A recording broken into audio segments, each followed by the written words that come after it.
All right, so it was a devastating loss this weekend, heartbreaking loss. One of those games that you let slip through your hands this weekend in Buffalo.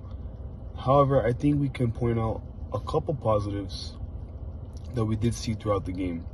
First and foremost, even though it was just temporary, unfortunately, we saw the resurgence of the run game, more so the resurgence of Mike McDaniel calling runs for this offense. The last few weeks, it looks like we've been going for deep balls, 15, 25, 30 plus yard plays on every single play, which was negating the offense. It was hurting the offense. It wasn't allowing, Tua to get in rhythm, to really flow. And really, defenses were pinning their ears back, attacking us, pass rushing, not having to really worry about a threat running, even though this offensive line has proven throughout the season that they can open holes, they can be physical, and our running backs can find those holes now that we have this duo of Raheem Mostert and Jeff Wilson Jr., that he was not available to play this weekend, however.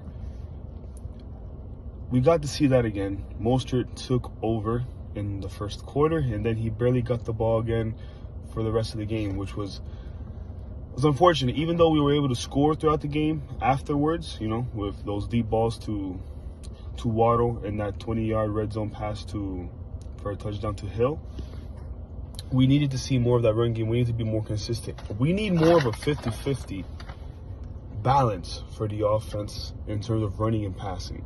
I know we have two possibly top 5 receivers in the NFL talent-wise in Hill and Waddle, but you can't just fall in love with the pass game, even though it's so wonderful when it's executed perfectly. You need to keep the defense on its toes. I think McDaniel is learning from that, because he came into the game, it seems like, with a game plan to run the football from the very start. He kind of deviated from it, as we saw, but as long as we keep this balance like we did, for example, against the Cleveland Browns, where we absolutely decimated that defense. They had no answers for what we were giving them on offense. And the first half of the Texans game, where we dominated them until the second half, where we became one-dimensional, I think we'll have much success these next 3 games against the Pats, the Jets, and Green Bay this Sunday.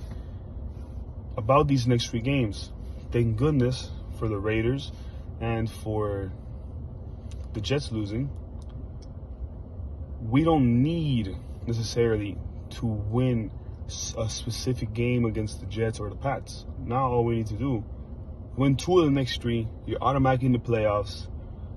Likely you will have to face the number 2 seed, which seems like it's going to be the Bills or the Chiefs on the road, which is going to be a difficult task. But I think from the performance we saw on Sunday, we've truly proved that we can play with anybody, anywhere, anytime.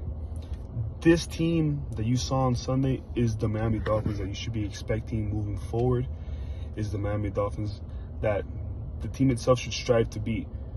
You got screwed a little bit on the penalties on defense. Defense played well enough. Offense played well enough. It just wasn't in our hands. And, not to be salty, but the refs made sure it wasn't in our hands. This Sunday against Green Bay, I feel good. This defense should be able to control Aaron Rodgers. He's been controlled by worse defenses this year. He hasn't looked like an MVP this year at all. He's looking, he's taking a couple steps back.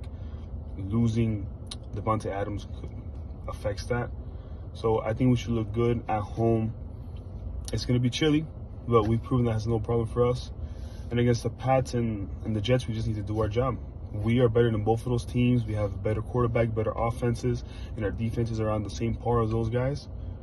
Just got to go in, perform, execute, and make our first playoffs since 2016, in which I believe this year we can make a run. Maybe not a Super Bowl run, but we could get some excitement flowing back in South Florida. Thank you for joining me on my Take 5, and see you guys later.